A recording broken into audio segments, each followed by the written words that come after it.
A'udzubillahi minasyaitonirrajim. Bismillahirrahmanirrahim. Assalamualaikum warahmatullahi wabarakatuh. Innal hamdalillah nahmaduhu wa nasta'inuhu wa nastaghfiruh wa na'udzu billahi min syururi anfusina wa min sayyiati a'malina.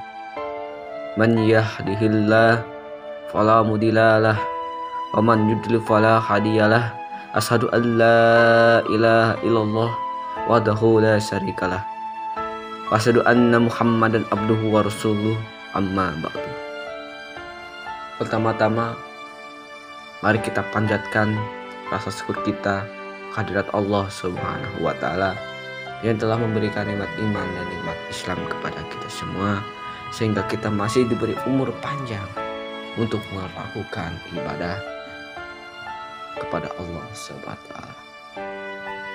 Tak lupa salawat serta salam semoga tetap tercurahkan kepada junjungan alam kekasih Allah Habibana wa Nabiyana Muhammad Sallallahu Alaihi Wasallam, kepada keluarganya, kepada para sahabatnya, para tabi'in, dan semoga sampai kepada kita semua sebagai umatnya yang insya Allah mendapatkan syafaat uzma nanti kelak di yaumul qiyamah. Allahumma amin. Pada kesempatan kali ini saya akan membawakan tema 3 amalan yang pahalanya akan terus mengalir walaupun kita sudah meninggal dunia. Dari Abu Hurairah radhiyallahu anhu berkata, An Abi Hurairah radhiyallahu anhu, an Nabi sallallahu alaihi wasallam qala, idza matal insan an qata'al amaluhu illa min salasati, illa min sadaqati jariyati au ilmi yuntafa'a bihi au waladin solihin yad'ulah. Dari Abu Hurairah radhiyallahu anhu berkata, Rasulullah SAW pernah bersabda, apabila manusia itu meninggal dunia maka terputuslah segala amalnya kecuali 3 hal. Yang pertama yaitu sedekah jariah, yang kedua ilmu yang bermanfaat, dan yang ketiga anak yang soleh yang mendoakan kepada kedua orang tuanya. Hadis riwayat Muslim. Dari Abdullah Majid Khan dalam bukunya Hadis-Hadis Tarbawi atau hadis pendidikan menjelaskan, Rasulullah SAW memberikan pelajaran tentang perlunya manusia mencari amal yang berkualitas, amal yang kekal dan bermanfaat, baik selama dunia maupun setelah dia telah meninggal dunia. Kualitas amal itu tidak terputus pahalanya sekalipun dia telah meninggal dunia, selama amalnya masih bisa dimanfaatkan oleh orang banyak, oleh kaum muslimin dan muslimat, dan bermanfaat.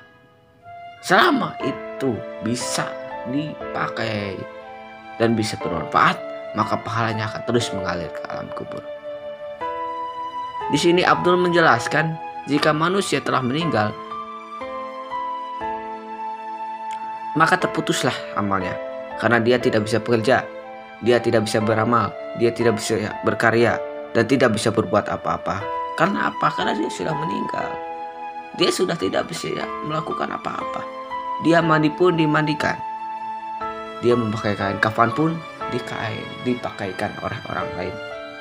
Bahkan dia sampai ke kuburan pun diantarkan oleh orang lain. Dia sudah tidak berdaya, sudah tidak bisa apa-apa, mau apa. Ya makanya mumpung kita masih hidup, maka lakukanlah amalan-amalan. Maka lakukanlah ibadah. Kenapa? Karena ajal tidak pernah menunggu kita bertobat. Lanjut. Jika pekerjaan terputus, apa konsekuensinya? Maka upahnya pun akan terputus atau honornya akan terputus. Karena apa? Karena tidak ada kerja, tidak ada upah. Tidak ada kerja, tidak ada gaji, dan tidak ada amal pula, tidak akan ada pahala. Namun kecuali ada 3 amalan yang akan terus mengalir walaupun dia sudah meninggal. Apa saja? Yaitu tadi yang disebutkan, yaitu sedekah jariah, ilmu yang bermanfaat, dan anak yang soleh. Apa itu? Apa itu sedekah jariah? Jariyah berasal dari bahasa Arab yang artinya mengalir, yakni pahalanya akan terus mengalir sekalipun yang bersangkutan telah meninggal. Di sini bisa kita contohkan pahala yang mengalir atau sedekah jariyah. Itu bisa kita contohkan dengan sedekah suatu benda yang bermanfaat karena Allah. Benda itu bersifat tidak habis dan tidak berkurang sekalipun dimanfaatkan berkali-kali. Apa contohnya? Sajadah, karpet, bahan bangunan untuk masjid, untuk musola, untuk pesantren. Benda-benda itu sekalipun dimanfaatkan berkali-kali tidak akan habis kecuali barang itu sudah rusak. Berbeda dengan sedekah makanan dan minuman yang sekali dimanfaatkan bisa habis. Namun di sini sedekah jariyah atau wakaf, sekalipun orang yang bersedekah telah meninggal, tapi pahalanya akan tetap mengalir selama benda-benda itu masih bisa dimanfaatkan oleh manusia. Makanya apa? Mari kita bersedekah. Sedekah jariyah. Katanya kita nyumbang karpet. Berat ya. Kaji nyumbang karpet mah berat atuh. Mulai koki nganjuk kene buru-buru nyumbang karpet gitu. Cina. Deng. Kalau kita kekuat nyumbang karpet ya minimal apa gitu, sedekah karpet minimal apa yang kita bisa. Nyumbang keramik mah 3 siki 2 siki. Nyumbang semen masak keresek. Nyumbang kesik mah.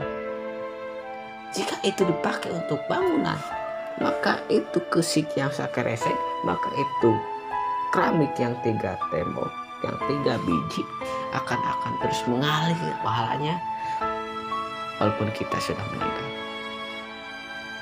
Lalu apa yang kedua? Yang kedua adalah ilmu yang bermanfaat. Apa yang dimaksud dengan ilmu yang bermanfaat? Yaitu ilmu yang diamalkan dan diajarkan kepada orang lain.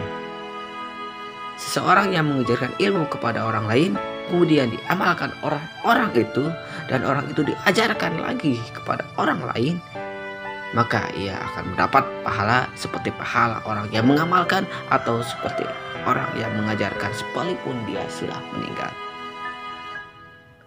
Menurut Abdul Subki pernah mengatakan, buku karya lebih bermanfaat karena lebih kuat dan lebih tahan lama sepanjang masa. Sungguh besar pahala orang yang mempunyai ilmu yang mengajarkan kepada orang lain, seperti pengajian Islam yang pertama, yaitu Rasulullah SAW. Maka apa yang telah kita ajarkan akan terus mengalir pahalanya walaupun kita sudah meninggal. Di sini menerangkan mengenai ilmu pengetahuan yang bermanfaat ialah segala ilmu yang dapat memberikan manfaat kepada orang lain dan dapat menambah ketakwaan kepada Allah Subhanahu wa taala. Selain ilmu dipelajari atau selain ilmu itu masih dipelajari, selama itu pula lah orang yang mengajarkan peringkat pertama atau orang yang pernah mengajarkan orang itu, maka pahalanya akan terus mengalir, terus masuk ke dalam catatan amal kebaikannya. Di sini juga bisa dicontohkan, yaitu orang-orang yang mengarang kitab seperti kitab Safinatun Najah, kitab Tijan, kitab Akhlaqul Banin, kitab Akidah Islamiyah. Maka itu yang menciptakan kitab-kitab itu, dan kitab-kitab itu sekarang dibaca oleh kita sekarang, maka apa? Maka pahalanya akan terus mengalir kepada pencipta kitab itu, bahkan mengalir kepada orang yang mengajarkan ilmu agama yang menambah ketakwaan kepada Allah Subhanahu wa taala. Dalam Islam, ilmu dapat dikategorikan ke dalam 2 bagian, yaitu ilmu fardu ain seperti ilmu tauhid, ilmu akidah, ilmu fikih, ilmu tasawuf, dan ilmu tajwid, ilmu faraid, ilmu tafsir Al-Quran, dan ilmu hadis. Kemudian ada yang kedua, yaitu ilmu fardu kifayah seperti ilmu sains, ilmu kesastraan, dan ilmu kedokteran. Fardu ain adalah wajib bagi semuanya, jadi orang wajib tahu. Semuanya wajib tahu. Tauhid, akidah, ilmu fikih, ilmu tasawuf, ilmu tajwid itu wajib kita tahu. Nah, yang kedua ilmu fardu kifayah, cukup ada yang mewakilinya sudah gugur yang lainnya. Di sini Abdul mengatakan bahwa Islam amat menitik beratkan tentang keperluan menuntut ilmu, mengamalkan ilmu yang dipelajari dan menyampaikan pula ilmu tersebut untuk dimanfaatkan oleh orang lain. Ilmu yang bermanfaat meliputi dua ilmu tersebut, baik ilmu fardu ain ataupun ilmu fardu kifayah. Jadi ketika kita mengajarkan kebaikan, kita tausiah, dan tausiah kita ini meningkatkan keimanan seseorang, menambah pengetahuan seseorang, menambah ketakwaan seseorang, dan walaupun kita sudah meninggal dunia dan orang itu tetap mengamalkan amalan yang pernah diajarkan oleh kita, dan orang itu terus mengajarkan lagi ke orang lain mengajarkan lagi ke orang lain, dan menambah ketakwaan orang lain, nambah lagi ketakwaan orang lain, menambah lagi keimanan orang lain, maka apa? Maka pahalanya akan terus mengalir walaupun kita sudah meninggal dan menjadi catatan amal untuk kita. Lalu apa lagi yang ketiga? Yang ketiga adalah waladin solihin, atau anak yang soleh. Anak yang soleh, yang soleha ini adalah anak yang baik, anak yang beriman kepada Allah dan mendoakan kepada kedua orang tuanya. Makanya di sini anak-anak kita disuruh mengaji agar tahu ilmu agama. Dan bagaimana kita yang sudah tua, lah tetap kita juga tadinya akan mempunyai kedua orang tua, karena kita dilahirkan oleh kedua orang tua kita. Walaupun kita sudah tua, walaupun kita sudah punya anak, kita tetap wajib mendoakan kepada orang tua kita yang sudah meninggal. Karena apa? Doa anak yang soleh itu adalah amal jariah bagi kedua orang tua kita. Pahalanya akan terus mengalir menjadi catatan amal kedua orang tua kita jika kita sebagai anak yang soleh mendoakan kepada kedua orang tua kita. Bagaimana yang orang tuanya masih ada, berbaktilah kita kepada kedua orang tua kita.